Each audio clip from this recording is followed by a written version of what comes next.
Muito bem, os que já me conhecem sabem como é minha voz. Eu não tenho que pedir desculpa, porque você já sabe. Mas, infelizmente, eu não tenho outra, eu tenho que me virar com essa mesmo. Eu, além de ter a voz feia e fraca, e baixa e rouca, eu tenho um pigarro desagradável, que é horrível para o professor, que eu sempre fui.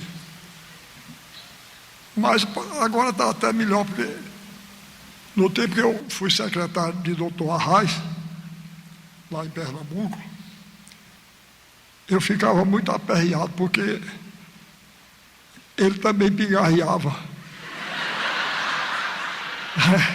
Aí quando eu pigarreava, o povo pensava que eu estava imitando o chefe. Que é a coisa mais ridícula que pode acontecer a um subordinado, né? Uma coisa mais triste. Pois bem,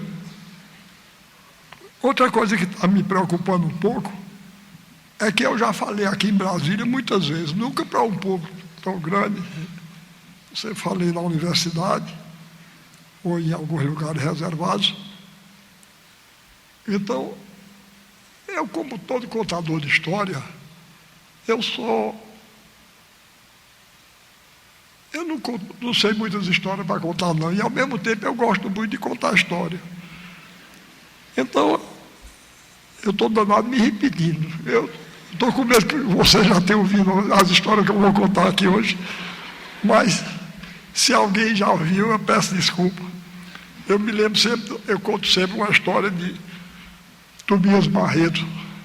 Tobias Barreto foi um sergipano que morava em Pernambuco, e juntamente com o Silvio Romero, ele tomou parte num importante movimento cultural que houve lá no século XIX, e é chamada a Escola do Recife. A atuação da Escola do Recife foi entre 1870 e 1880.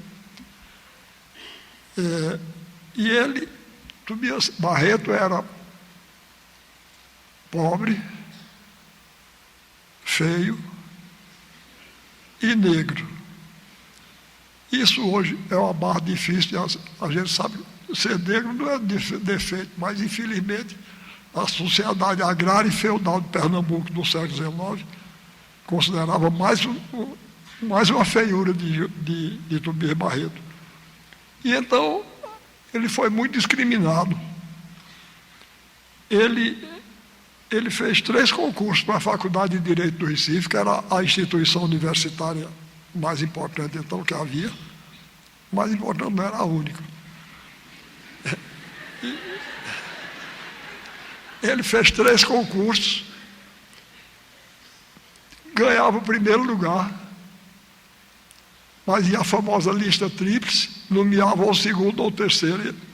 Somente no último concurso que ele fez foi que os estudantes que gostavam muito dele pressionaram, e então ele foi nomeado. E então, com toda razão, ele ficou ressentido contra os professores da Faculdade de Direito, né? Ele falava, ele era muito ferino, muito engraçado. Ele aí dizia que um dia um professor lá da faculdade estava dando aula e contou uma anedota para ilustrar a aula, né? Todos os estudantes riram e um ficou sério. Ele disse: você não achou graça, não? Ele disse: não, senhor, é porque eu sou repetente, eu já ri o ano passado. Pois bem, eu contava essa história por aí, agora eu estou vendo que eu estou ficando do mesmo jeito, de maneira... Se tiver algum repetente meu aí, pelo amor de Deus, me perdoe e finja que estão ouvindo pela primeira vez.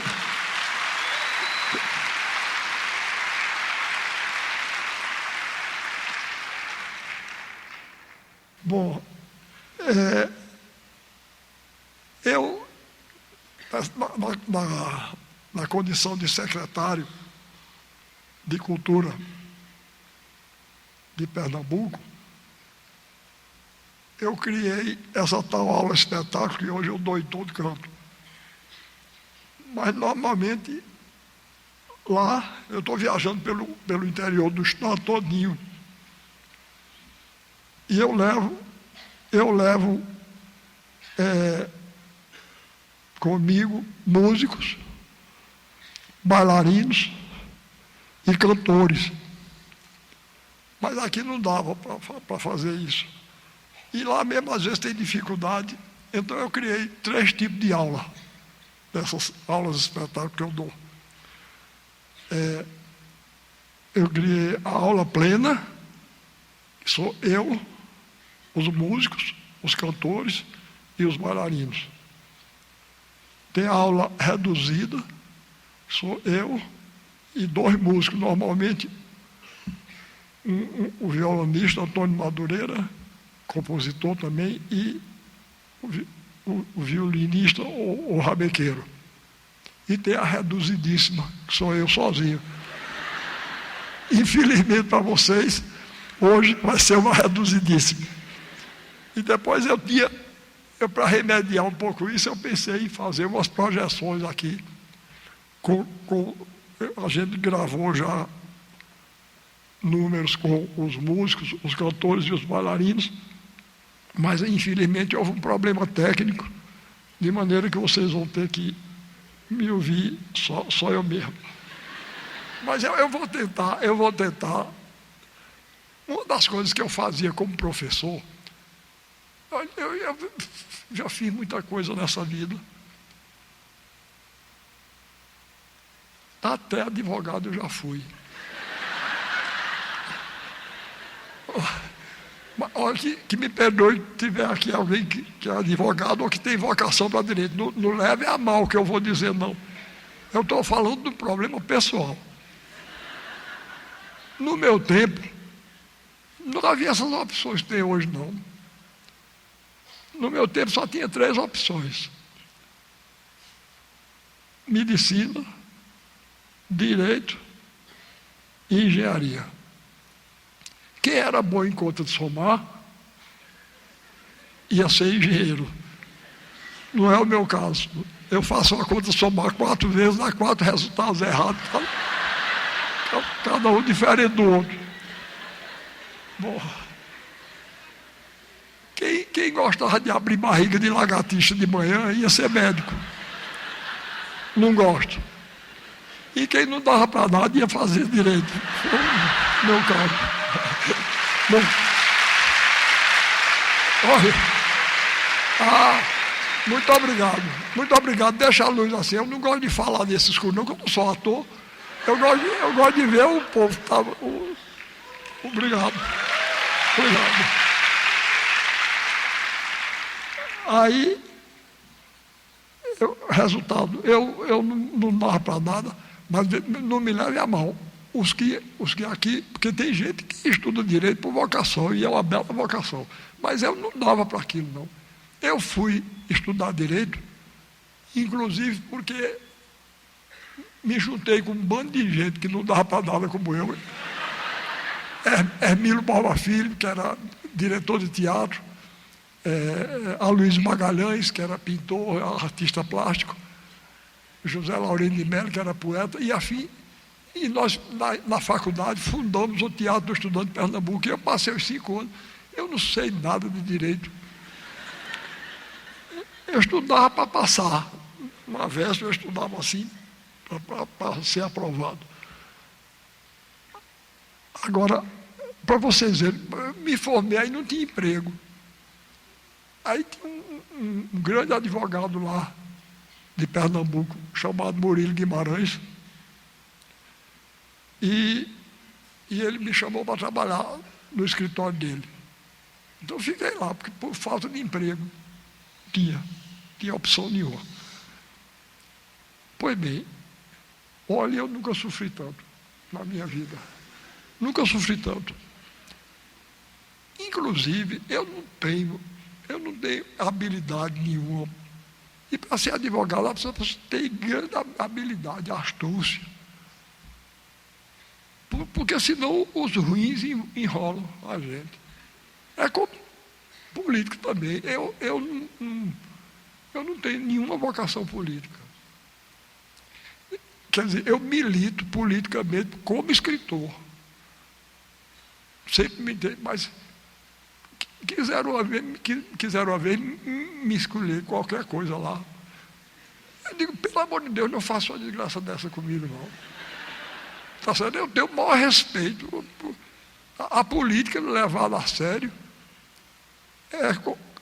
Aristóteles dizia, é a arte do bem comum. É uma coisa nobilíssima.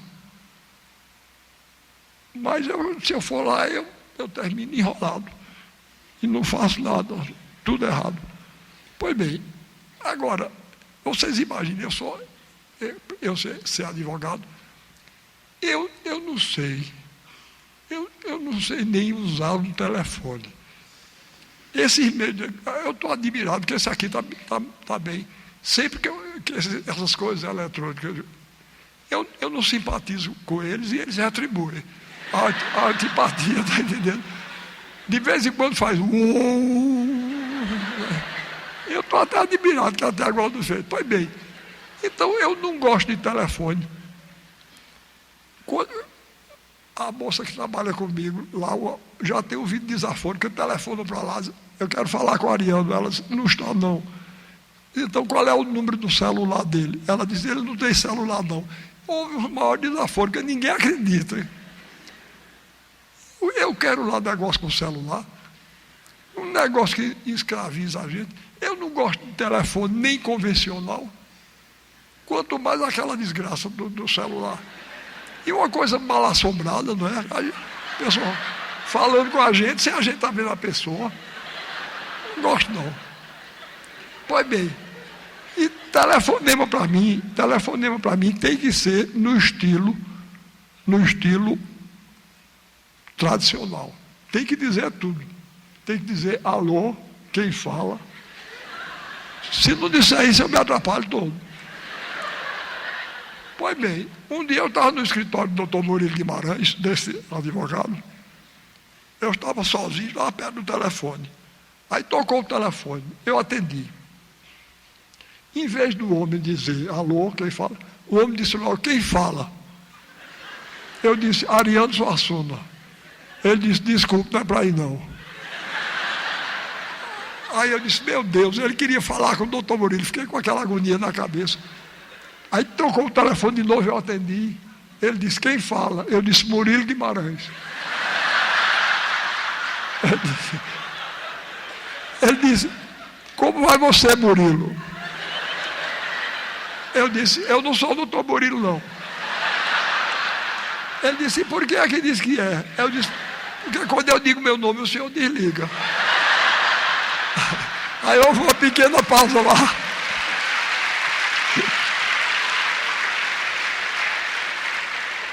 Aí houve uma pequena pausa lá, porque o próprio homem já estava ficando confuso. Aí ele disse, vai chamar Murilo. Eu disse, doutor Murilo não está não. Ele disse, e ele demora? Eu disse, eu acho que demora. Ele foi para a Europa. Ele disse, e por que o senhor não disse logo? Eu disse, porque o senhor não perguntou. Ele disse, e tem algum auxiliar dele aí? Eu disse, tem senhor. Ele disse, quem é? Eu disse, Ariano Suassuna. Ele disse, o senhor não sabe nem atender o telefone. O senhor deixa esse negócio, o senhor não dá para isso não. Aí eu deixei. Quando o doutor Murilo chegou, eu digo, doutor Murilo, eu não vou deixar isso, eu não dou para isso não. Enfim, foi bem. Então, aí eu fui ser. Aí ele mesmo me arranjou um trabalho de diretor do Departamento de Extensão Cultural do SESI, e depois me colocou na universidade, como eu era professor de estética, de filosofia da arte. Pois bem, para isso eu tinha vocação. Me perdoe a vaidade, mas eu era um bom professor. Meus alunos gostavam de mim, eu gostava deles. E então, a primeira coisa que eu fazia era mostrar a meus alunos que filosofia da arte, estética, É uma coisa fascinante. É uma coisa boa de estudar. Então, como eu hoje não tenho figurinha para mostrar, eu vou fazer essa experiência com vocês. Eu vou aqui, vou dar uma aula de filosofia da arte, e eu garanto que eu não vou entediar vocês, e vocês vão gostar de saber as coisas.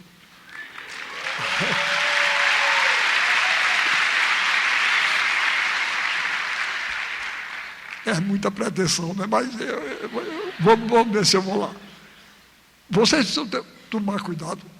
Vocês estão batendo palma. Daqui a pouco eu vou ficar convencido que não tem quem me aguente. Essa raça de escritor é muito vaidosa. Eu vou contar uma história de um companheiro meu. Eu vou dizer até o nome dele. Ele tinha uma coisa, ele era simpático, ele era assumido. Ele era um vaidoso assumido. Ele se chamava Gilberto Amado. Era sergipano, como Tobias Barreto, e era de uma vaidade enorme. E não sei se vocês sabem, mas lá na Academia Brasileira de Letras, quando é escolhido uma pessoa, no dia da posse, o escolhido, o novo acadêmico, faz um discurso, e um acadêmico já antigo faz outro discurso para receber o novo. E quando ele foi eleito, o escolhido para recebê-lo, para fazer o discurso, foi um grande brasileiro, nascido e criado no Rio de Janeiro, pessoa que eu conheci, gostava muito dele e admiro muito. Ele se chamava Alceu Amoroso Lima.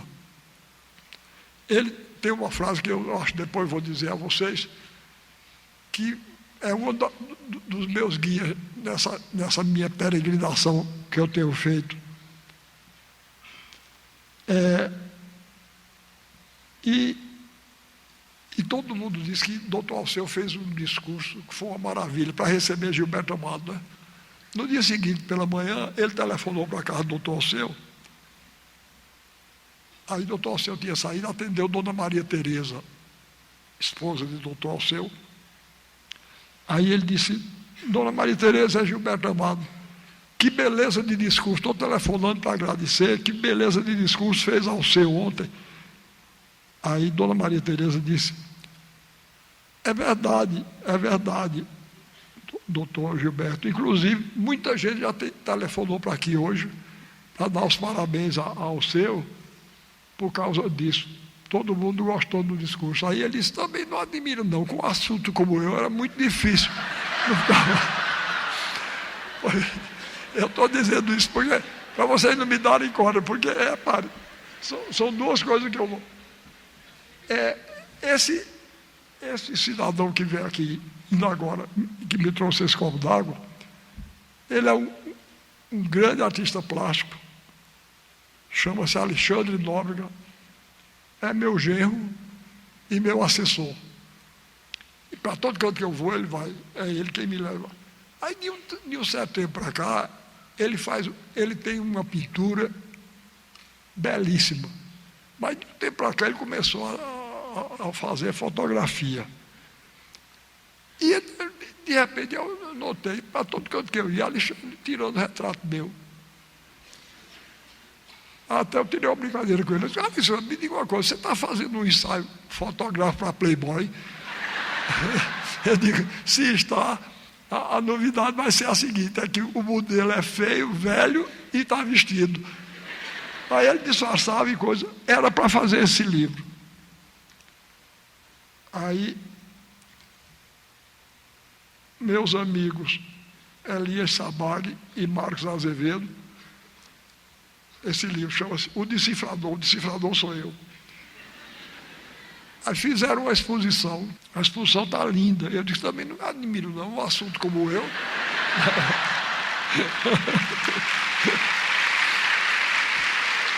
É assim, vocês aplaudindo essas coisas aí. Mas por outro lado, eu fico muito satisfeito quando eu vejo vocês achando graça no que eu digo. Porque desde menino, Eu, quando era menino, eu tinha dois encantamentos. Um era a leitura.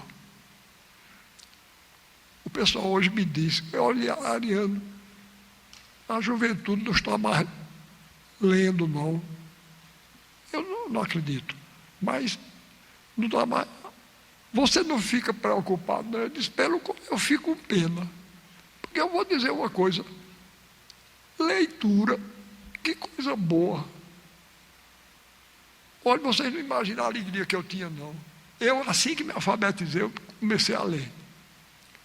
E ainda hoje eu sou um leitor. Outro dia um jornalista em São Paulo me perguntou se eu tinha o hábito da leitura. Eu digo, o hábito não, eu tenho a paixão da leitura. Pois bem, e a outra, eu me deitava numa cama, botava um potinho de bolacha aqui, abria um livro. Menino, que coisa, que alegria. Era como um mundo novo que se abria diante de mim. O livro. Que coisa boa. O outro encantamento era o circo. O circo. Olhe, vocês não imaginam que. Bastava dizer, o circo chegou. O mundo já ficava melhor. E no circo eu tinha uma admiração enorme pelo mágico e pelo palhaço. Vocês já viram que coisa boa é um mágico?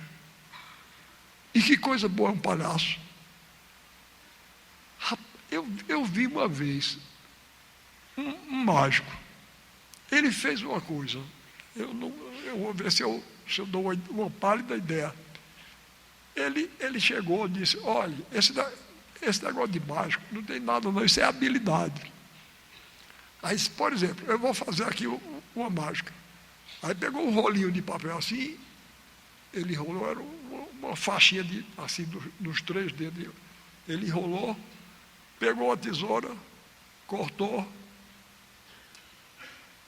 Aí ele primeiro desenrolou assim, depois ele enrolou, cortou. Aí depois eu abro esse rolinho e estava inteiro de novo. Aí o povo bateu o pau e coisa. Ele disse, mas olha, isso é uma questão de habilidade, eu vou mostrar a vocês como é que eu faço.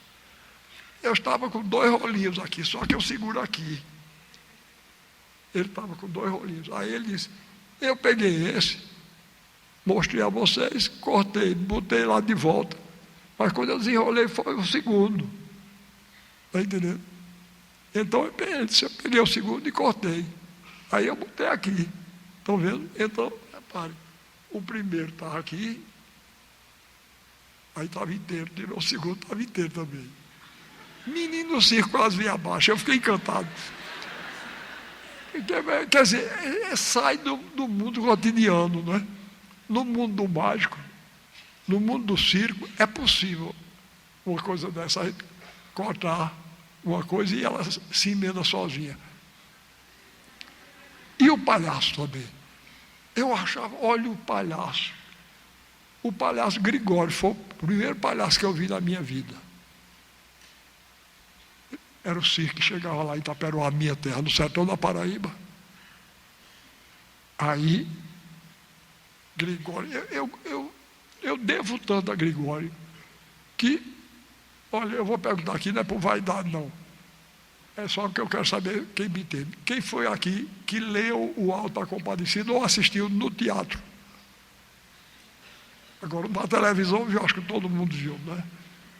Bom, então, quem leu ou assistiu no teatro sabe que no Alto da Compadecida o autor é representado por um palhaço. Eu pedi para que o autor fosse representado por um palhaço, porque eu queria realizar aquela minha vocação. Pois bem, então eu nunca fui. Estou sendo agora. Está certo? Esse grupo que eu criei, eu batizei de Circo da Onça Malhada, e o palhaço sou eu. Não abro mão para ninguém. Está certo? Sou palhaço e sou o dono do circo.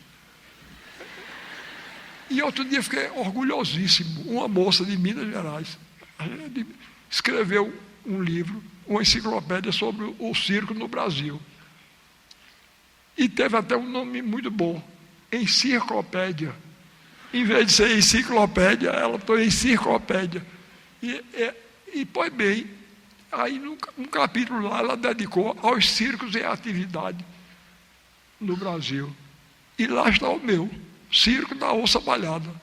Chama-se Circo da Onça Malhada. Eu chamei por esse nome, porque a onça malhada é o povo brasileiro, né? Que a coisa que eu acho mais bonita do povo brasileiro é essa diversidade, né? Tem gente de todo tipo, maravilha. Até outro dia, eu fui dar uma aula em Curitiba, e um amigo meu que conhecia já disse: olha, não vá com suas histórias para lá não, porque ali não é Brasil não.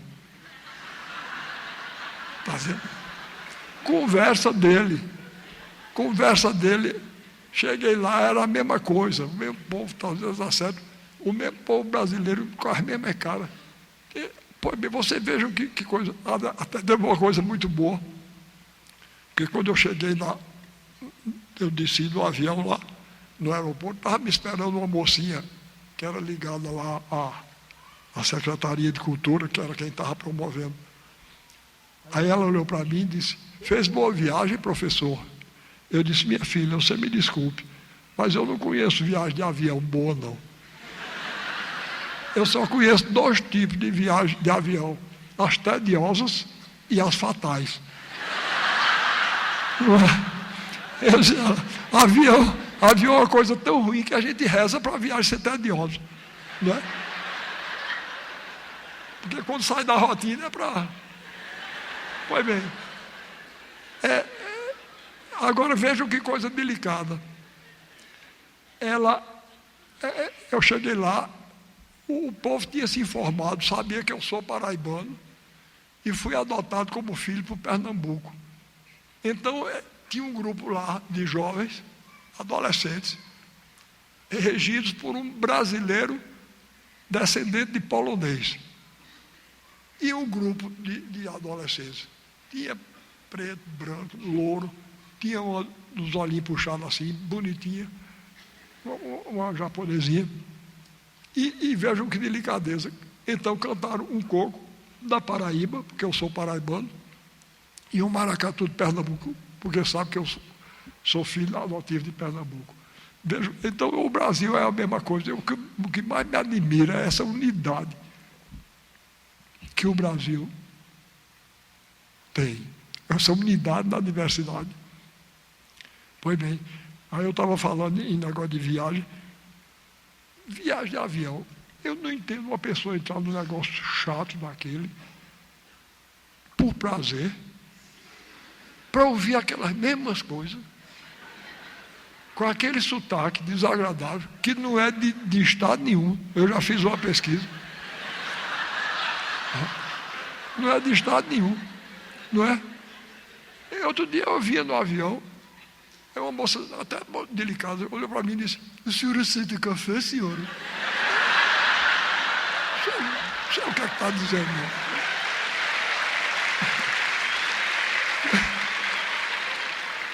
Eu fiquei com vontade de dizer a ela: olhe, fale como jeito que eu lhe respondo. Mas, e depois eu sei, além de chata a viagem, a gente ouve aquelas mesmas conversas. Eu já não aguento mais, não. Eu estou com 86 anos, ouve em português, depois ouve em inglês. Não é? E depois eu gosto muito de teatro, porque eu sou de teatro, mas aquela mímicazinha.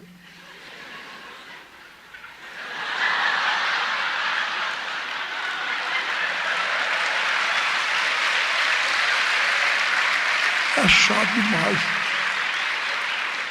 É chato demais. Pois bem, e além do mais, que viagem agorenta, não é?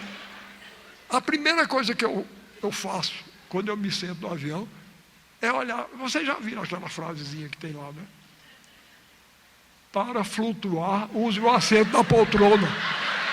Flutuar onde? Eu não vim aqui nadar não, minha senhora, eu vim aqui voar.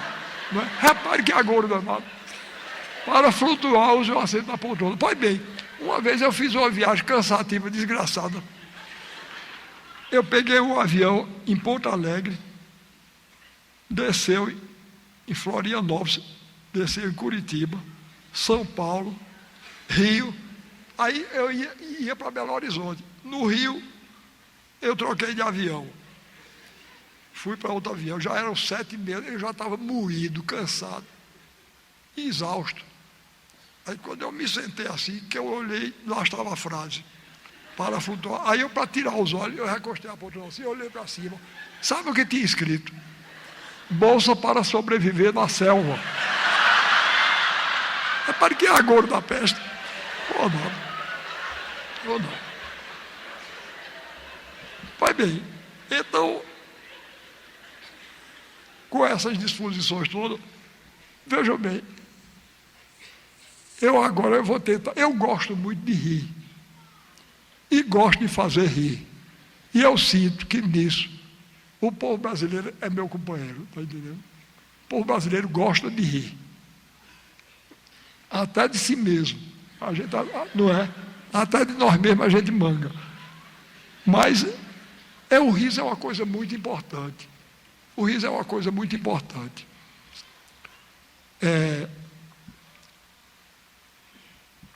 Molière, o grande dramaturgo francês, ele dizia: não existe tirania que resista a uma gargalhada que dê 3 voltas em torno dela. Está vendo? É por isso que os tiranos têm tanto medo dos autores cômicos. Eles têm medo, porque aquela seriedade deles, a gente desmancha. Quando eu era jovem, hoje está melhor. Quando eu era jovem, esfregavam 2 países na minha cara, de 2 em 2 minutos. Era a Suíça e a Suécia. Apresentavam a Suíça e a Suécia como países que não tem defeito. E a Inglaterra também. Olha, tinha um sujeito lá no Recife. Ele, aliás, ele era de Caruaru. Mas ele viajou para a Inglaterra e lá ficou deslumbrado com a Inglaterra. Se algum de vocês descendo de suíço, sueco ou inglês, não leve a mal, não. Eu estou somente exemplificando. Bastaria a Inglaterra ser a pátria de Shakespeare. Shakespeare sozinho salva aquilo tudinho. É mesmo. Pois bem, então o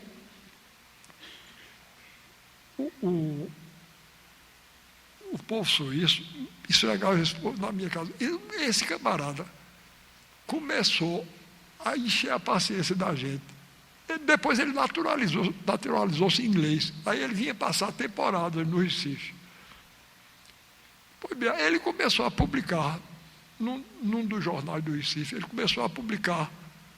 Todo domingo saiu um artigo dele chamado O que Podemos Aprender da Inglaterra. Eu já estava aqui, não aguentava mais. A Inglaterra só tinha qualidade, o Brasil só tinha defeito.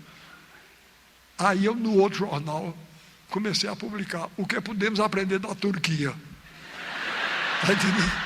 Aí todo dia ele só aguentou 3. Calou-se, não continuou não. Pois bem, e a outra coisa era esse negócio do país exemplar. Olha, a Suíça. Como já disse, eu não tenho nada contra a Suíça e acho o povo suíço extraordinário. Gosto muito de Paul Klee, grande pintor que era suíço. Mas aquele povo, Deus me livre. Olha, Deus sabe o que faz. Deus me livre de nascer no lugar daquele. Um amigo meu foi para lá. Ele disse que no fim ele já estava que não aguentava mais. Tá certo? Porque ele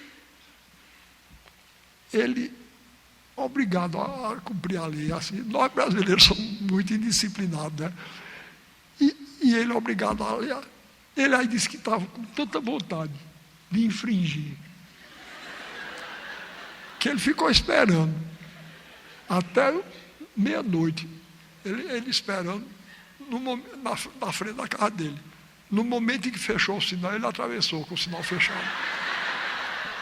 Pois bem, tinha uma mulher lá escondida atrás da disse: atravessando a rua com o sinal fechado. Eu vou denunciar. Denunciou ele. É um país de dedo duro.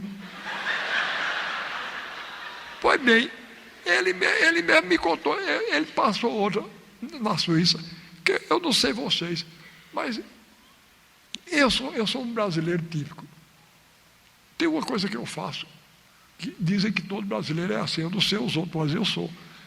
Dizem que o brasileiro, quando diz assim, olhe, ele vai ser convidado para alguma coisa, ele diz, eu vou, com certeza. Irá ou não. Mas se ele disser assim, eu vou fazer toda a força para ir, não vai de jeito nenhum. Tá? Eu sou desse jeito mesmo. A gente não quer negar na hora, né? Pois bem, outra coisa, eu sou do tempo da carta, né? Hoje quase não tem mais com o negócio de e-mail, né? Eu chamo as coisas do jeito que eu vejo escrito. O pessoal chama e-mail, mas eu chamo e-mail, que está escrito e-mail. Mas eu ainda sou do tempo da carta. Pois bem, eu recebia muita carta. E eu não tenho tempo de responder, não. Eu sou muito ocupado. Aí eu encontrava um amigo dizia para mim, não recebeu minha carta, não. Eu digo, recebi e respondi. Mentira, né? Agora, ele também é brasileiro. Aí ele sabia que eu estava mentindo. Eu sabia que ele sabia que eu estava mentindo. Ele sabia que eu sabia que ele sabia que eu estava mentindo. Tá certo? Mas como ele era muito brasileiro, ele entendia que o que eu estava querendo dizer era, olha, eu não respondi não, mas eu gostaria muito de ter respondido, porque eu gosto muito de você. Pois bem, esse meu amigo, um amigo dele lá, fez amizade com ele, um suíço. Aí o suíço disse, Miguel, o nome dele é Miguel Monteiro Santos. Miguel, eu faço aniversário, vou comemorar meu aniversário sábado, vá lá em casa, ele está certo. Aí ele não foi. Quando foi na semana seguinte, encontrou com o amigo disse, rapaz, você não foi ao meu aniversário, não? Ele disse, você não recebeu meu telegrama, não? O suíço disse, como é? Você me mandou um telegrama. Repare que, aí Miguel disse, mandei. Ele processou o correio. Repare que sujeito chato dos 600 dias.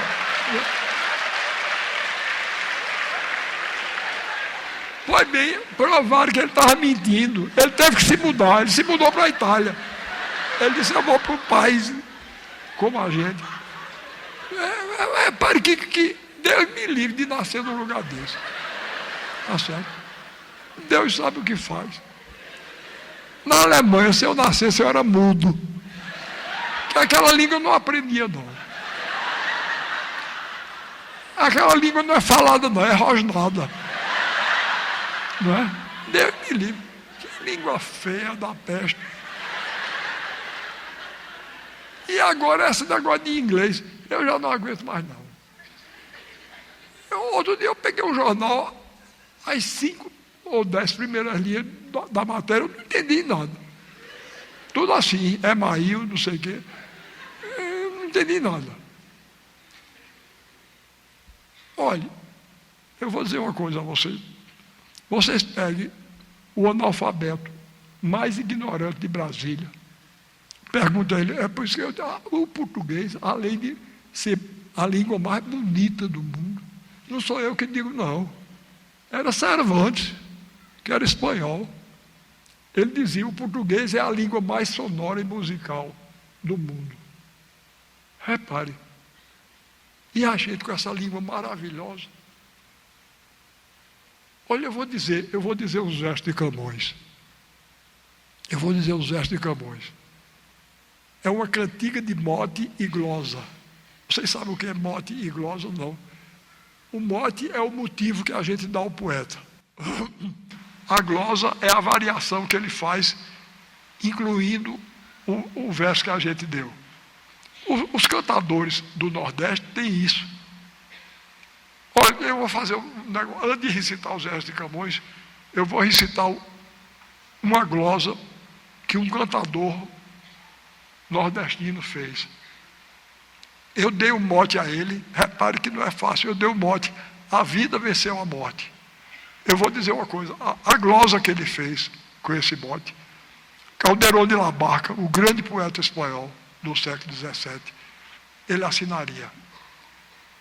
Eu faço um acordo com vocês: se vocês não gostarem, permaneçam como estão. Mas se gostarem, me dê um sinal. Repare, isso improvisado, tá certo?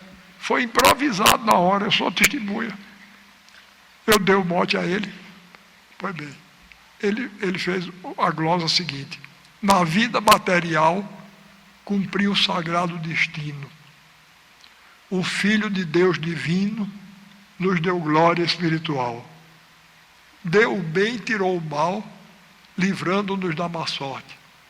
Padeceu o suplício forte, como o maior dos heróis. Morreu para dar vida a nós, a vida venceu a morte. Não é bonito, não?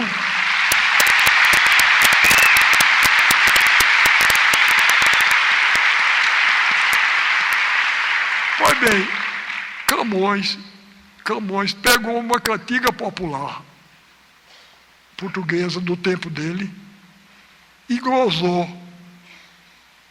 Fez 2 estrofes glosando o último verso da cantiga, do mote. O mote era o seguinte: descalça vai para a fonte, Leonor pela verdura, vai formosa e não segura. Vai formosa e insegura, né? Vai formosa e não segura. Aí ele glosou, repare que beleza. Descalça vai para a fonte, Leonor pela verdura, vai formosa e não segura. Na cabeça leva o pote, o texto nas mãos de prata, cinto de fina escarlata, sainha de chamalote. Traz a vasquinha de cote, mais branca que a neve pura, vai formosa e não segura. Descobre a touca, a garganta, cabelo de ouro entrançado, fita de cor de encarnado, tão linda que o mundo espanta.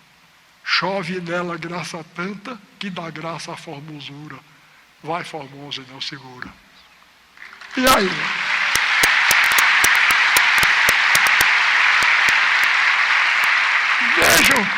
Vejam que língua bonita. Repare que coisa linda. É quando ele diz: descobre a touca, a garganta, cabelo, chove nela graça tanta, que dá graça à formosura. Olha que coisa linda. E como é musical a língua, não é? Chove nela graça tanta, que dá graça à formosura. Olha, eu vou dizer uma coisa: a mulher que não cai numa cantada dessa é porque tem um coração de pedra. Não é não? Hein? Chove nela graça tanta, que dá graça à formosura. Pois bem, então,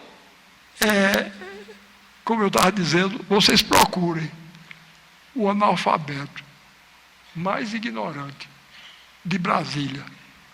Pergunte o que é isso. Ele diz: é um copo. Está vendo como é fácil? Ele sabe, eu sei, vocês sabem, que isso é um copo. Pois em inglês não é não. Em inglês é glass. Olha que coisa horrorosa. E diga uma coisa: isso tem cara de glass. A gente, quando olha, não vê que é um copo. Pois bem. E tem mais uma coisa: é uma língua.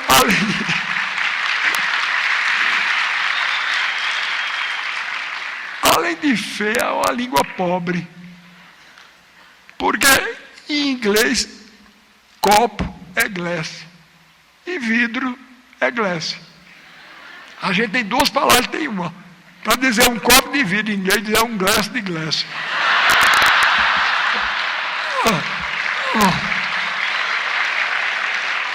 Posso admitir não.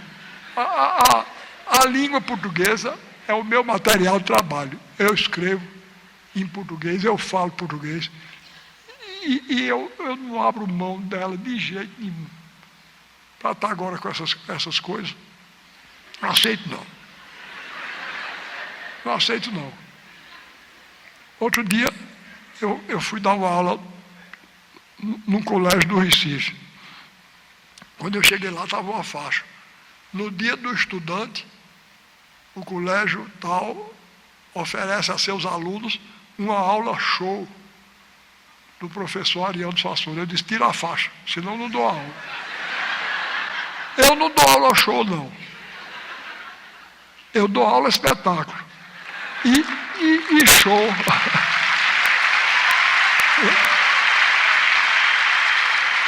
Eu digo, show na minha terra é uma interjeição de espantar a galinha.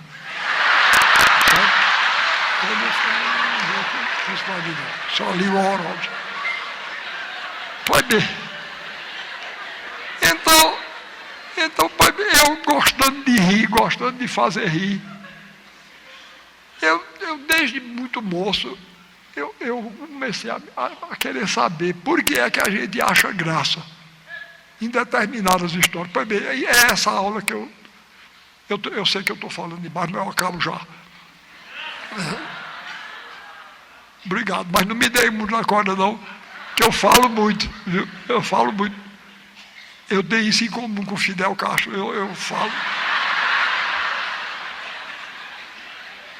Pois bem, então, eu comecei a querer saber por que é que a gente acha graça em determinadas histórias e não acha em outras. Aí o primeiro grande pensador que eu encontrei para explicar o que era o cômico foi Aristóteles, o grande filósofo grego, anterior ao Cristo. Vejam que inteligência aguda, lúcida, brilhante tinha Aristóteles.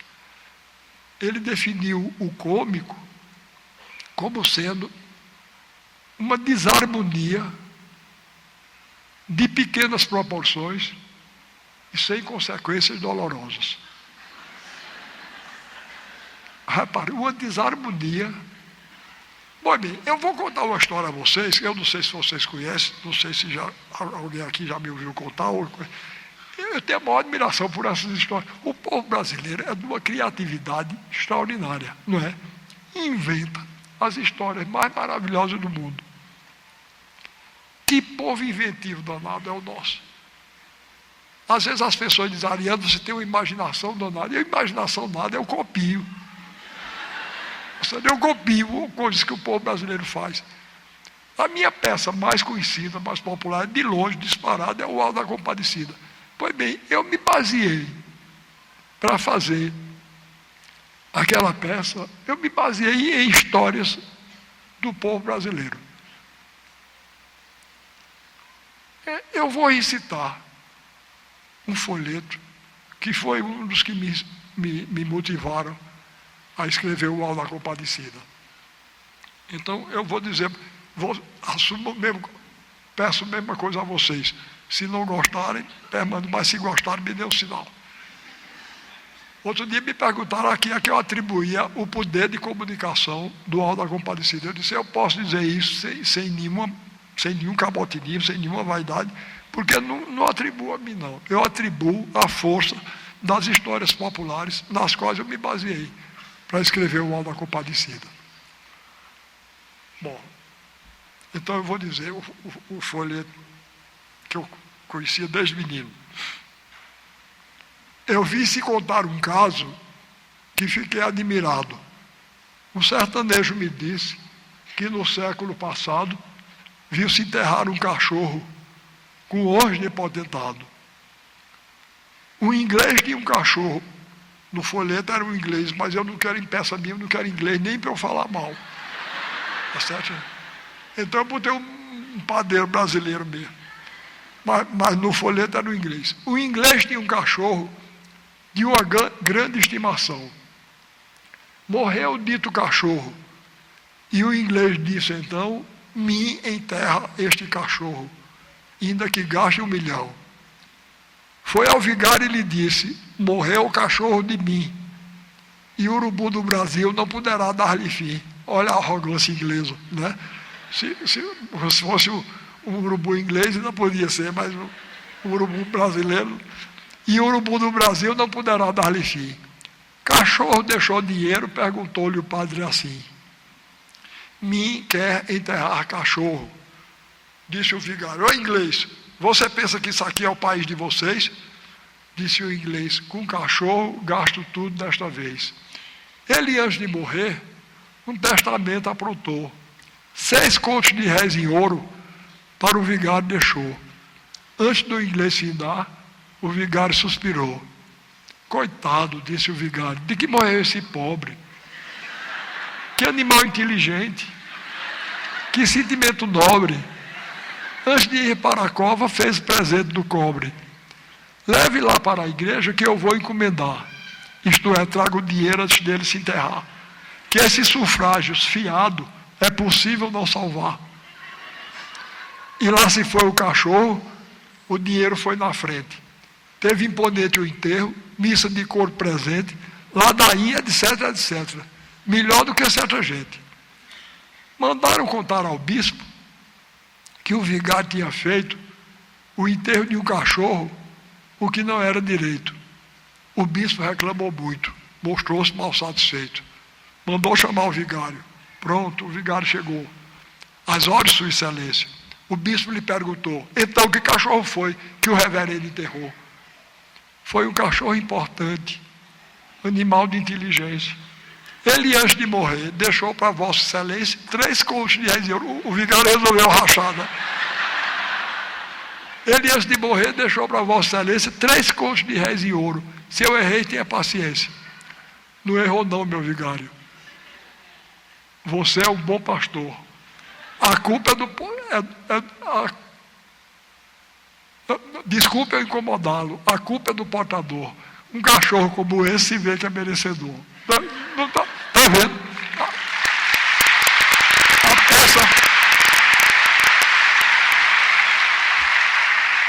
A peça estava pronta, né? Só fiz. Pois bem, como eu dizia, uma história inventada pelo povo brasileiro. Agora, vejam essa outra. Eu estava falando que tem histórias que é o maior mistério, porque eu não sei se vocês conhecem, é a história dos 2 cegos que foram passear num bote. Diz que eram 2 cegos. Um era cego dos 2 olhos e era muito forte. O outro tinha um olho bom, mas era magro, quase paralítico, mole. Aí um dia um chamou o outro e disse: vamos dar um passeio de bote. O outro disse: está doido, rapaz, a gente desse jeito.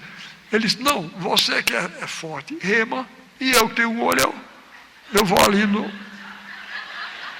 leme, né? Aí ele disse: então vamos. Aí foram, contaram. Aí começaram no domingo, entraram no bote e o forte remando e o caolho lá. Aí quando ele estava já no alto mar, o cego forte, o cego dos 2 olhos, puxou, deu uma puxada assim, o remo escapuliu e furou o olho bom.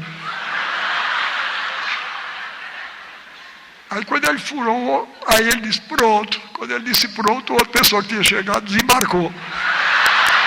Bom, agora me diga por que é que a gente acha graça no diabo de uma história dessa. Né? Uma história horrorosa. Não é?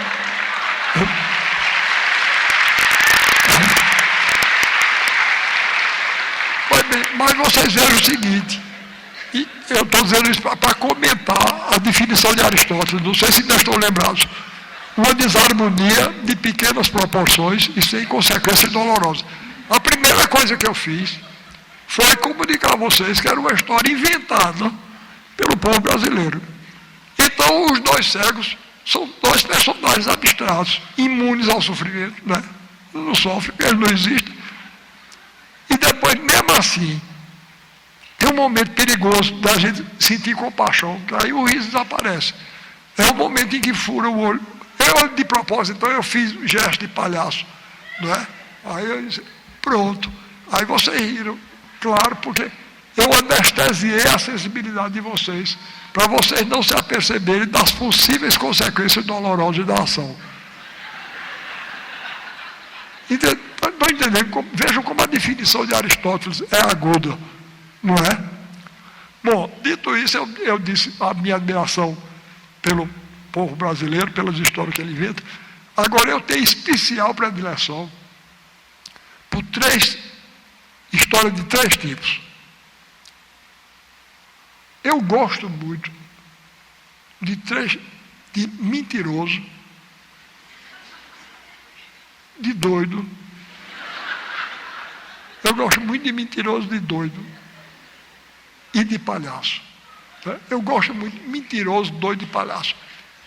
Olha, entendam bem, eu não gosto de quem mente para fazer o mal e prejudicar os outros. Eu tenho uma peça chamada Farsa da Boa Preguiça, onde se diz assim: há uma preguiça com asas, outra com chifre e com rabo. Há uma preguiça de Deus e uma preguiça do diabo. A mesma coisa eu digo da mentira. Há uma mentira com asas, outra com chifre e com rabo. Há uma mentira de Deus e outra mentira do diabo. A mentira que eu gosto é a mentira de Deus. Eu gosto do mentiroso que mente por amor à arte. Tá certo? Porque nisso ele se identifica conosco. O que são os escritores? O que são os escritores? São pessoas que não se contentam com o universo cotidiano e inventam outro. Pois o mentiroso é assim. Não é? Que povo bom para inventar coisa que não existe.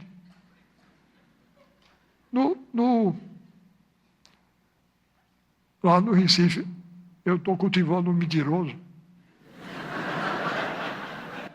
Ele me disse que o pai dele era o maior produtor de mel de abelha do estado, porque conseguiu fazer um cruzamento de abelha com vagalume.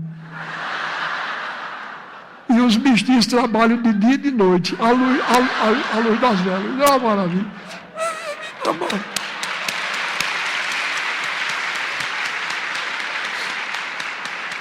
Olha, eu chamo a atenção de vocês que eu estou aplaudindo o mentiroso, né, com essa história. Eu estou dizendo isso porque outro dia um escritor do Rio de Janeiro, ele disse que eu me empolgo tanto com o que falo, que às vezes aplaudo a mim mesmo. Eu não estou aplaudindo a mim mesmo, não. Quando vocês me aplaudiram, eu parei. Eu estou aplaudindo o mentiroso, porque isso é uma história linda, né? O abelhume não existe, não. Mas devia existir, ele então inventa. Pois bem, e nós escritores? Eu estou falando do Auto da Compadecida. Vocês já notaram que a Compadecida é uma enorme mentira? O Auto da Compadecida é uma mentira enorme. Não é? Mas se João Grilo pegasse um cangaceiro de verdade e fosse com aquela conversa da bexiga do cachorro, não sei o quê, ele levava um tiro na caixa dos peitos, que ele passava o resto da vida morrendo. Mas ali é um mito demais. Então é mentira. Agora, outra coisa curiosa. Quando eu era menino, eu comecei a escrever com 12 anos de idade. E meus irmãos mais velhos costumavam dizer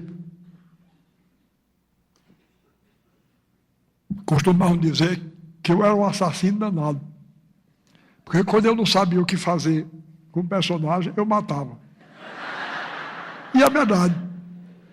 O primeiro conto que eu escrevi era uma história de um camarada que ia para a Revolução de São Paulo, em 1932, voltava.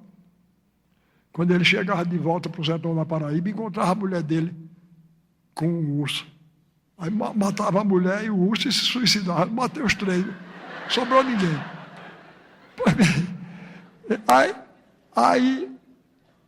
Aí eu achava muita graça disso que ele dizia, mas depois eu vi que é mesmo. Depois, adulto mesmo. Vocês já viram o Auto da Compadecida? É minha peça cômica, que o povo... Mas mata todo mundo, né? Todo mundo morre fuzilado, não é? Só escapa Chicó. Porque eu tenho uma simpatia por ele, porque é um mentiroso. Eu salvei Chicó, não é?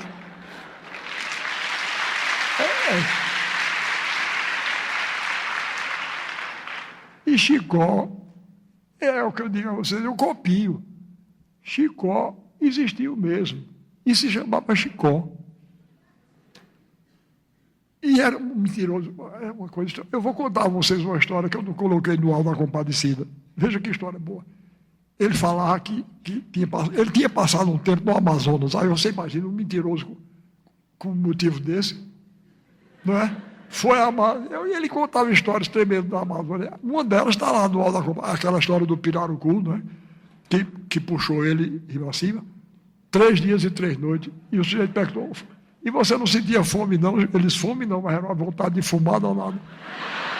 Pois bem, aquela história, eu ouvi ele contar e botei lá, não é? Pois eu vou contar outra que eu não botei em canto nenhum.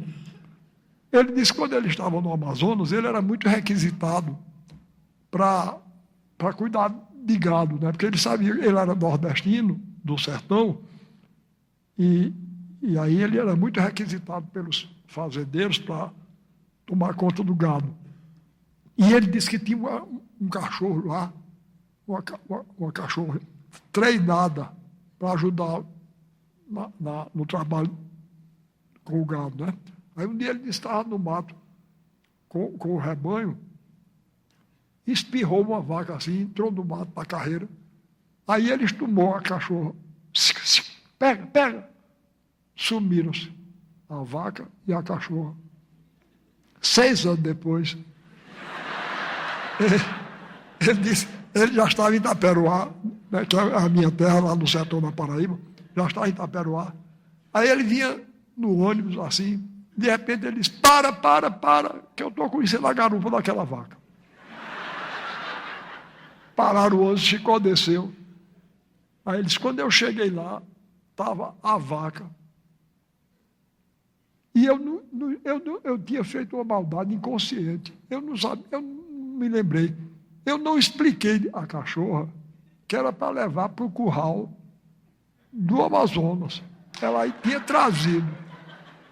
Ela trouxe do Amazonas até Itaperuá. Na Paraíba, viu? Aí ele disse: e vejam que era uma cachorrinha leal. Quando eu cheguei lá, estava a vaca e o esqueleto da cachorra aqui. Ela tinha levado até Itaperuá. Chegou lá, ela mordeu a bochecha da vaca, ficou assim e ficou me esperando. Eu não cheguei, a bichinha morreu. Aí o camarada disse: mas Chicó, e os ossos não se desmancharam nele? Ele disse: não sei, só sei que foi assim. Não é uma história maravilhosa.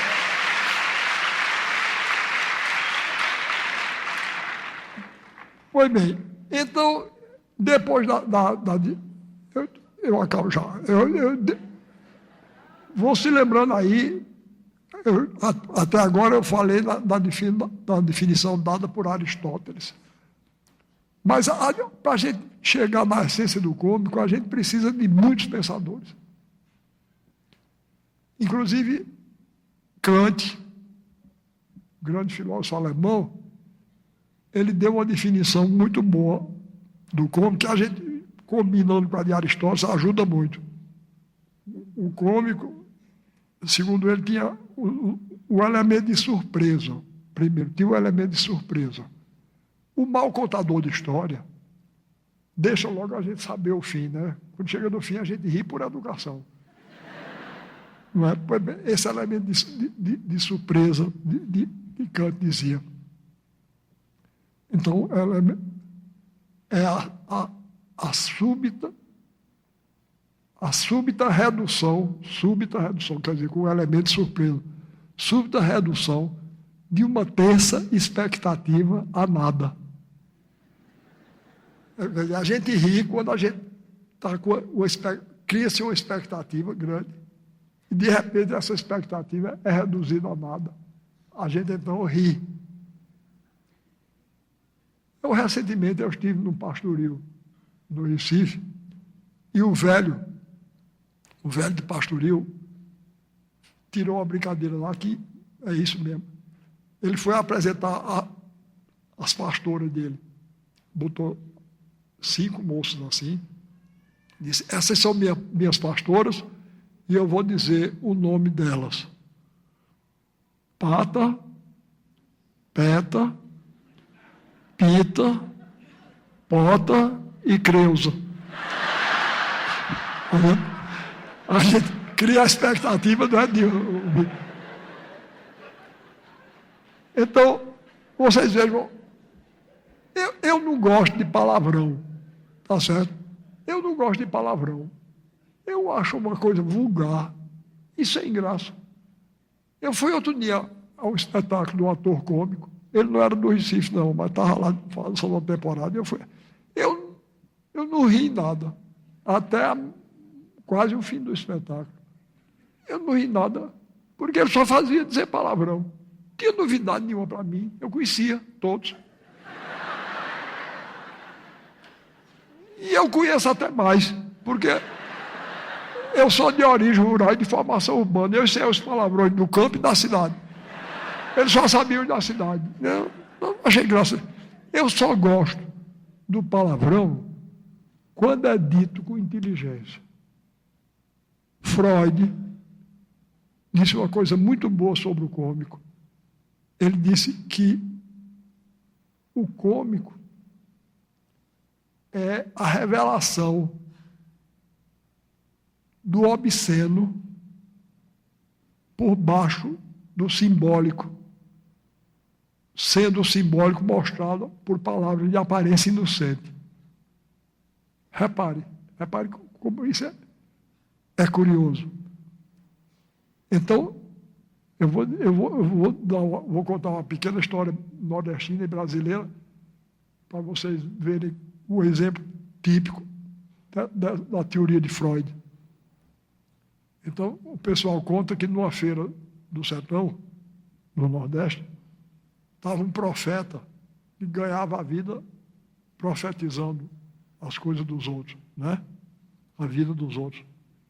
Aí chegou um sujeito implicante, disse, isso não é verdade não, isso é charlatanismo. Ele ficou indignado, né? O meio de vida dele. Ele disse, não senhor, não é charlatanismo não, isso é verdade. Você quer ver eu provar que é verdade? Você duvida que eu lhe diga onde está seu pai nesse momento? Aí o camarada disse, como é, rapaz? Você vai dizer onde é que está meu pai agora? Ele disse, ele está, se você disser, eu acredito. Onde é que está meu pai? Aí o profeta se concentrou assim e disse, seu pai está num bar em Campina Grande, tomando cerveja. Aí o camarada disse, rapaz, você quebrou a cara. Eu aceitei de propósito. Meu pai morreu há 12 anos atrás. Aí o profeta disse, quem morreu foi o marido de sua mãe. Seu pai está lá.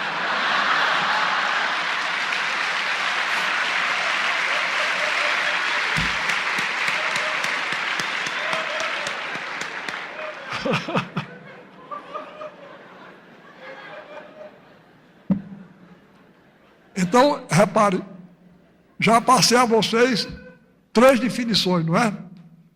O cômico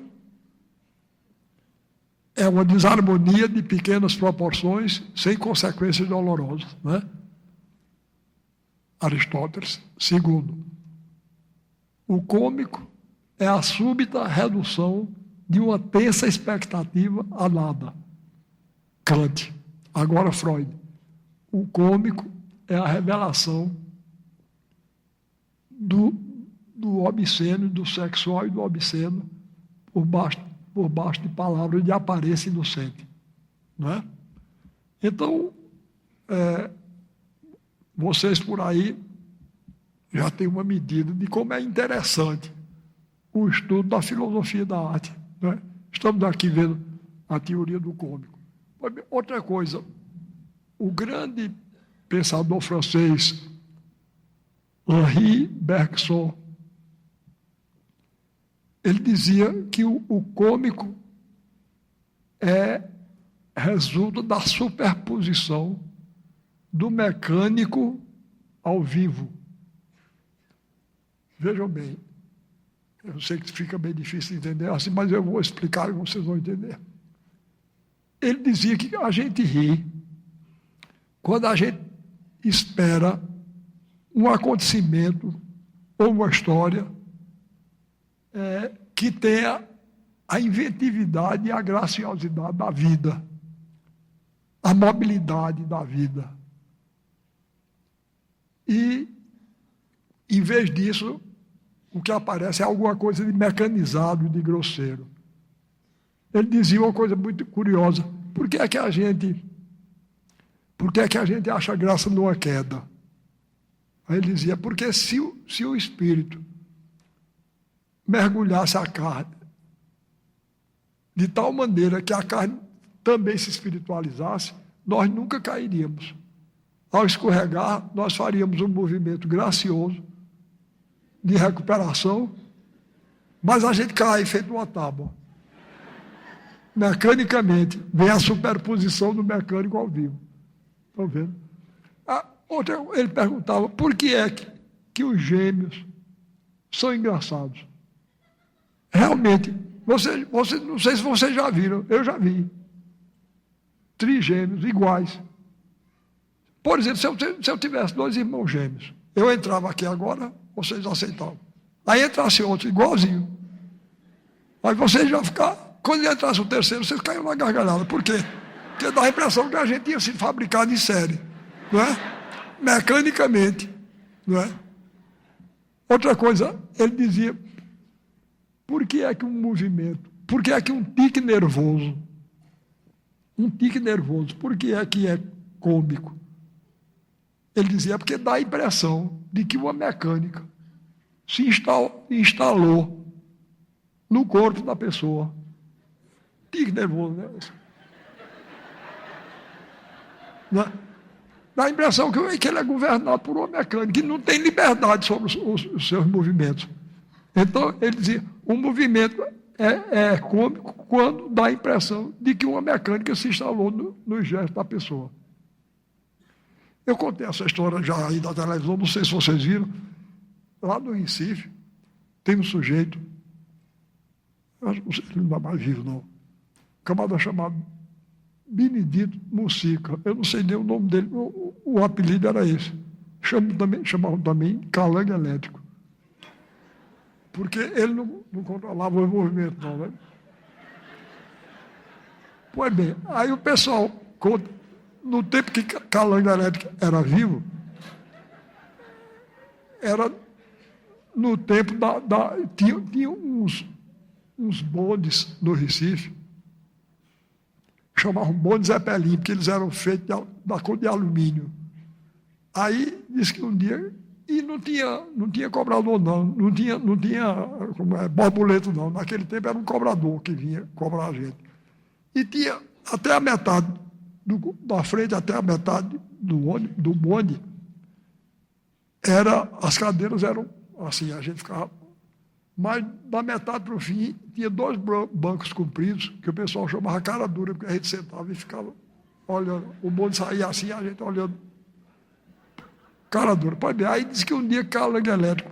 Nesse tempo, o ônibus custava 50 centavos. Aí, calango elétrico chegou com a mulher e só tinha um lugar no cara dura de cá e outro lado. A mulher de calango elétrico sentou lá e ele sentou aqui. Quando o cobrador chegou junto dele, ele deu uma nota de 50 mil reais, seria 50 reais hoje, 50 mil reais. Aí, quando ele foi apontar a mulher, ele fez...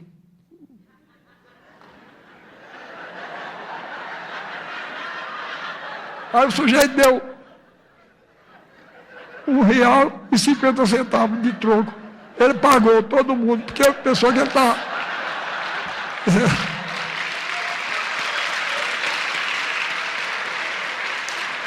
Bom, aí outra vez, no tempo de carnaval, calango elétrico vinha com a mulher, entrou no mesmo bonde. Aí não tinha lugar não. Eles ficaram em pé, era o tempo de carnaval, e eles ficaram em pé e seguraram lá naquele varão que tinha. E a mulher de calango elétrico, olha, eu tenho uma admiração por mulher enorme, acho mulher melhor do que homem. Né? Acho as mulheres uma coisa extraordinária. Mas tem umas coisas dela que são estranhas, não é? Nesse tempo, porque eu não posso mais, eu tenho medo de cair, porque as pernas não aguentam mais. Para subir no ônibus, As mulheres nesse tempo tinham primeiro elas tinham aqui no ombro uma espécie de uma tapioca. E o vestido era cortado aqui embaixo. O vestido era cortado assim. E ficava aquela coisa assim.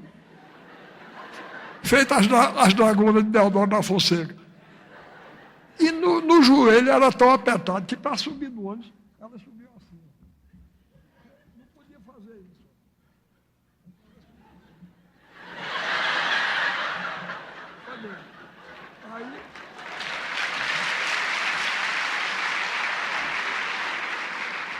Aí ficar lá em pé, e a mulher de calangarete assim, com aquilo cortado aqui, ela parruda.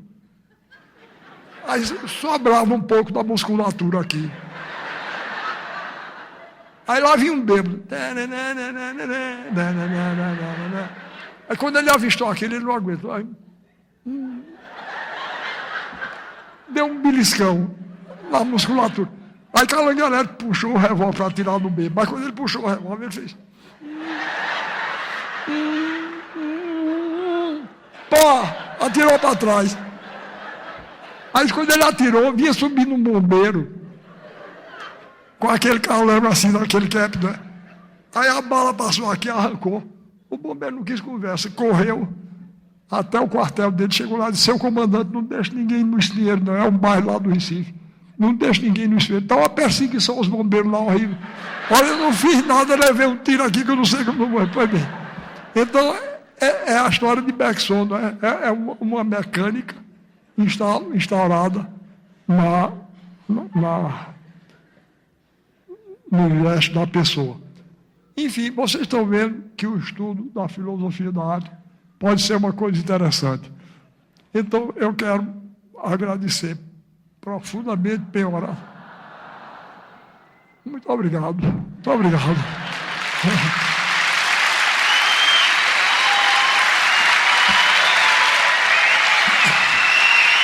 Eu quero agradecer a vocês,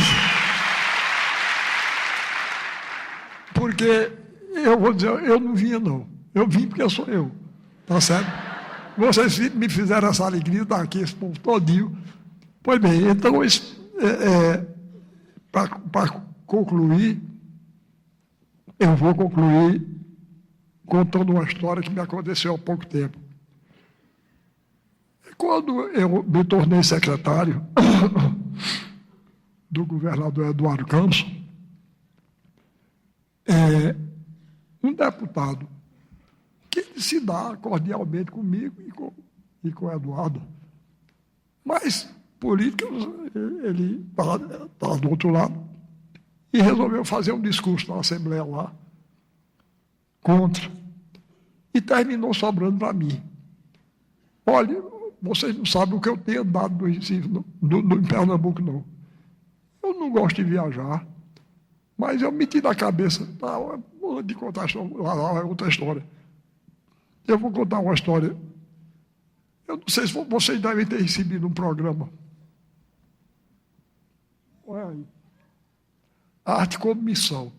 Eu vou confessar uma coisa horrorosa a vocês. Eu me convenci, num certo tempo para cá, eu me convenci que o povo brasileiro tinha me encarregado de uma missão, que era essa que eu estou cumprindo aqui agora, procurando cumprir, de mostrar ao Brasil que o Brasil é um grande país, tem uma grande cultura, e o nosso povo é um grande povo. Então, eu meti na cabeça que o povo brasileiro tinha me encarregado dessa missão. Até que eu comecei a descobrir, eu me lembrei de uma história, dessas histórias brasileiras. Diz que um dia um doido, eu gosto muito além de mentiroso, eu gosto muito de história de doido. Não sei se é por identificação, mas eu gosto. Eu tenho um primo, Saul, que ele disse uma vez, Ariano, na família da gente, quem não é doido, junta pedra para os outros jogarem no povo. E eu acho que é verdade mesmo, porque, repare uma coisa, para todo canto que eu vou, eu levo essa caixinha aqui.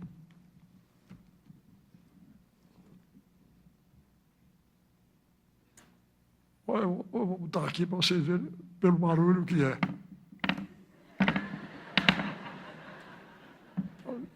pedra. Quer dizer, eu estou na fase de juntar pedra, né? Mas essas pedras têm um significado para mim que vocês não imaginam. Essa aqui me foi dada pela minha mulher. Onde é que está a minha mulher?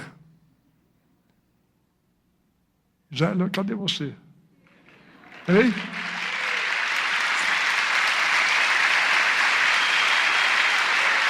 É ali? Pois bem, aquela mulher ali. Eu namoro com ela desde o dia 20 de agosto de 1947. Não acabou ainda. Nem vai acabar. Certo? E ela conhece a peça com quem é casada. Aí ela, em 1948, a gente chegou na beira do Rio São Francisco. Ela sabe a importância que o Rio São Francisco tem para mim. Ela pegou e me deu essa pedrinha. Essa aqui ela me deu em Tiradentes, em Minas. Bom, tem agora. E aqui tem uma bala que foi encontrada no sertão de Canudos, onde houve a Guerra de Canudos. Eu acho o episódio de Canudos o episódio mais significativo da história brasileira. Quem não entender Canudos não entende o Brasil, não.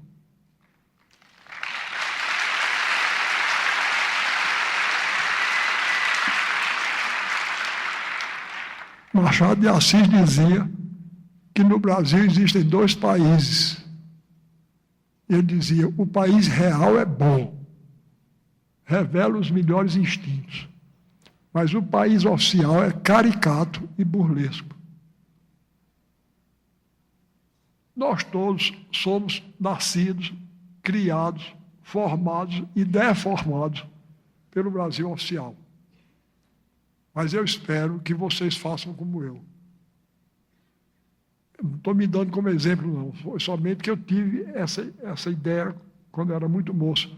Eu disse, como é que eu vou fazer meu teatro, meu romance, minha poesia? Eu vou olhar como é que o povo do Brasil real faz. Essa história do cachorro, o enterro do cachorro que eu acabei de citar para vocês, é uma história criada pelo povo do Brasil real. Então, eu sou atento ao que é que o povo do Brasil real faz, o que ele quer, como ele pensa, como ele canta, como ele se veste, como ele escreve. Porque eu acho que nós, do Brasil oficial, temos obrigação com esse maravilhoso povo do Brasil real. A gente tem a obrigação de acabar com essa distância terrível, essa dilaceração horrorosa que existe no nosso país.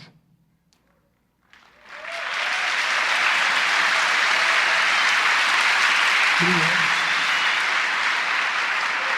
Então, o que foi que aconteceu em Canudos? O povo do Brasil real levantou a cabeça, se organizou numa sociedade que não sofreu nem deformações, nem imposições que lhe viessem nem de cima nem de fora. O Brasil oficial foi lá e encontrou a cabeça dele, na pessoa de Antônio Conselheiro, o profeta. Então eu ando com essa balinha aqui, para não me esquecer disso nunca. Pois bem, então, como eu disse, em cima desse carro, para cima e para baixo, sem gostar de viajar, mas eu comecei a cumprir minha missão. Já visitei 87 municípios do interior de Pernambuco.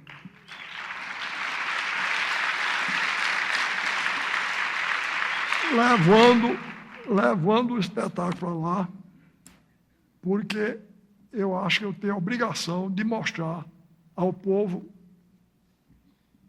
uma alternativa para essa arte de quarta categoria que ela não espalhando aí, corrompendo o gosto do nosso povo, do nosso grande povo, procurando nivelar tudo pelo gosto médio. Isso é uma coisa triste, Não pode. Um país como o Brasil, um povo como o brasileiro tem direito a outra coisa. Então eu estou mostrando alternativas. Olhe, eu vi um grupo outro dia, se algum de vocês gosta, não me leve a mal não, é um grupo chamado a Banda Calypso. Eu comecei a falar mal dela, porque repare o que estavam cantando. Eu vou cantarolar para vocês verem que beleza. E isso dado como uma grande coisa. Aí eu cheguei lá, ele estava cantando assim. Era uma mulher que cantava e o guitarrista acompanhava. Aí dizia assim: se você quiser me conquistar, você tem que suar. Eu já achei ruim, mas ele achou tão bom que resolveu fazer variações. Aí continuou: se você quiser me conquistar, você tem que balançar. Se você quiser me conquistar, você tem que rebolar. Uou, uou, uou, uou, uou, uou, uou.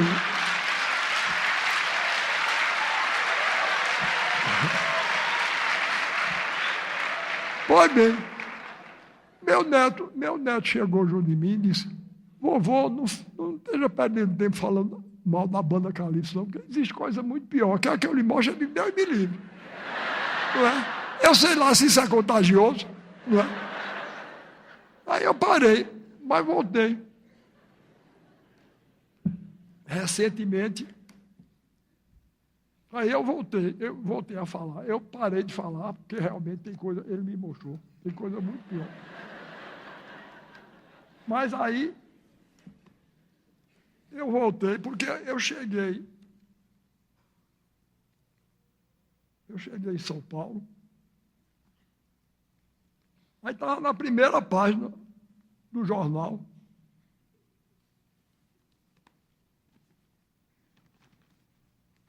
Não sei se está dando para ler. Preferência Nacional. Preferência Nacional. Sabe o que é? A Banda Calypso. Preferência. Olha, esse é o guitarrista e essa era a mulher que estava cantando. Olha bem, eu fiquei com vontade de escrever a Folha e dizer a ela: olha, Preferência Nacional, uma exceção. Um homem chamado Ariano Suassuna, no Paraíba. Esse não gosta não.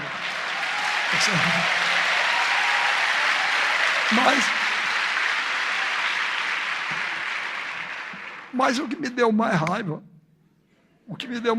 foi que eu cheguei no meio, aí estava um homem chamado, eu vou dizer o nome dele, Eduardo Miranda, produtor e jurado de programa de televisão. Deve ser um gênio, né? Pois veja o que ele disse aqui. Repare, a Calypso é a verdade do povo brasileiro. A verdade do povo brasileiro. Eu me senti pessoalmente insultado. E acho que vocês têm o direito de se sentir também. Não é? A Calypso é a verdade do povo brasileiro. O Chimbinha...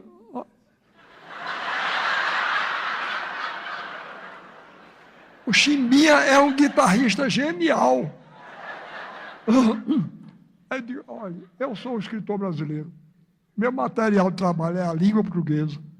Se eu gasto um adjetivo como genial, se eu gasto com Chimbinha, o que é que eu vou dizer de Beethoven? Não é?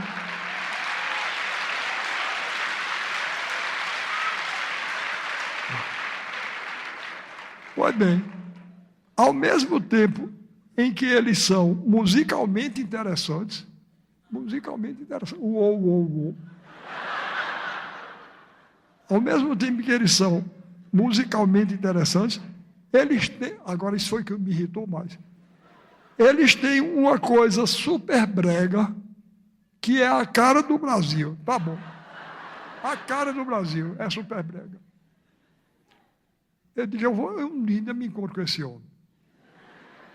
E eu vou dizer a ele: olhe, eu só não lhe digo quem é que tem cara super brega? Porque eu tenho carinho, respeito e admiração pelas mulheres. E sua mãe não tem culpa nenhuma das besteiras que você diz. Seu nojento. Mas, voltando então ao que eu estava dizendo. Pois bem, então, o deputado foi e disse, falou lá mal do governo e disse, quanto ao secretário Ariano Suassuna, sobrou para mim. Quanto ao secretário Ariano Suassuna, ele é apenas um secretário figurativo. Tá bom, uma figura decorativa, em cima de um carro, o estado todinho. Eu dei aula nos municípios do litoral, da Zona da Mata, do Agreste, até o Alto Sertão. Eu dei aula no município chamado Afrânio, é o último município. Já faz divisa lá com o Piauí. E eu, em cima, levando esse circo da onça malhada, levando meus dançarinos, meus músicos. Porque, olha, e o povo recebe bem. Capiba, o grande compositor Capiba, meu amigo do peito, ele ficava danado quando o pessoal dizia que cachorro gosta de osso. Ele dizia, só dão osso ao cachorro. O cachorro come com avidez, diz, ele é doido por osso. Ele é doido por comida. Aí Capiba dizia, bote o filé e bote o osso, para ver qual é o que o cachorro escolhe. Não é verdade?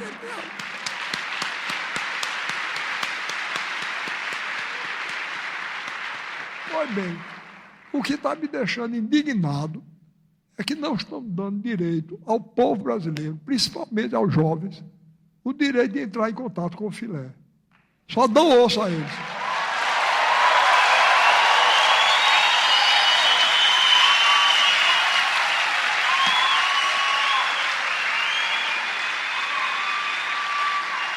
Pois bem, pois é por isso que eu estou fazendo esse trabalho todinho lá com o meu circo da onça malhada. É para mostrar filé ao povo. E mostrar que o povo, eu queria que vocês vissem, acorre em massa. Acorre em massa. Eu dei uma aula num lugar chamado Belém de São Francisco, lá no sertão do Rio São Francisco. E uma velhinha, quando terminou, uma velhinha do povo, chegou junto de mim e disse, professor, eu nunca pensei na minha vida de ver um espetáculo bonito desse antes de eu morrer. Repare que coisa, me pagou de tudo quando foi de canseiro, de tudo. Pois bem, e o miserável veio dizer que eu sou um secretário figurativo.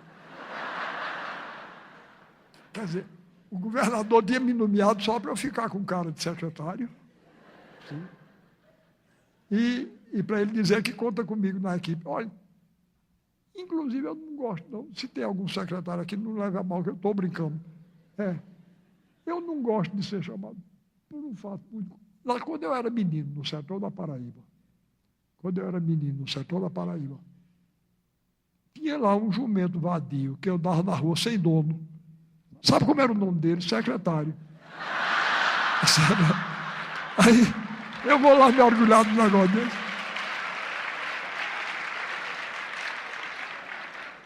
Pois bem, aí o bandido me dizer que eu era um secretário figurativo. Aí eu disse, eu me vingo. Eu, como sertanejo, eu sou muito vingativo. Lá no sertão da Paraíba, minha terra, se diz que sertanejo guarda a raiva em pé de pote, para ela crescer todo dia, com a umidade, sabe? Pois bem, aí eu guardei a raiva.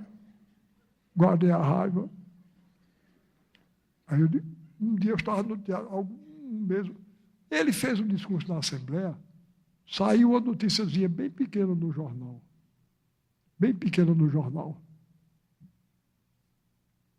E ele nunca pensou que eu tivesse lido, mas eu li. Aí eu estava no teatro lá, eu estava mais ou menos no lugar, era já ali mais ou menos naquele na segunda fila. Aí, quando ele entrou, ele fez um Judas Iscariotes. Olha, eu não estou me comparando com o Nosso Senhor, não, mas ele pode ser comparado com Judas. Porque ele se diz meu amigo e veio com essa história. Quando ele me avistou, ergueu teatralmente os braços assim e disse: querido Ariano, como vai? Eu disse: figurando.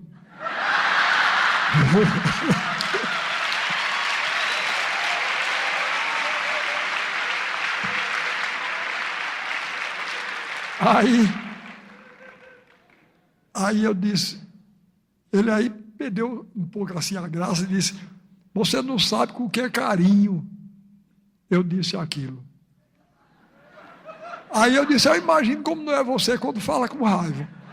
Eu falo com carinho desse jeito. Então, quando eu me encontrar com ele agora, eu vou dizer a ele: olha, eu posso até ser um secretário figurativo, mas eu estou mostrando minhas figurações. Não é só em Pernambuco, não. Estou mostrando no Brasil todinho. Tá certo? Para isso, porque eu acho que o meu povo tem direito a uma arte. Não estou falando de mim, não. Estou falando dos músicos que andam comigo. Dos músicos, bailarinos e cantores. Ali, sim, a cara do Brasil é aquela. O lamento não está aqui para vocês verem o que é a cara do Brasil. Para dizer Eduardo Miranda. Mas então eu disse a ele: então eu estou mostrando minhas figurações pelo Brasil todinho, principalmente pelo estado de Pernambuco, que é onde eu trabalho. Agora, você disse que falou daquele jeito comigo carinhosamente. Você não sabe como é que se fala carinhosamente, como é que se recebe carinhosamente, não. Se você quiser aprender, você dê um pulo comigo ali em Brasília, que você vai ver como é que se recebe carinhosamente.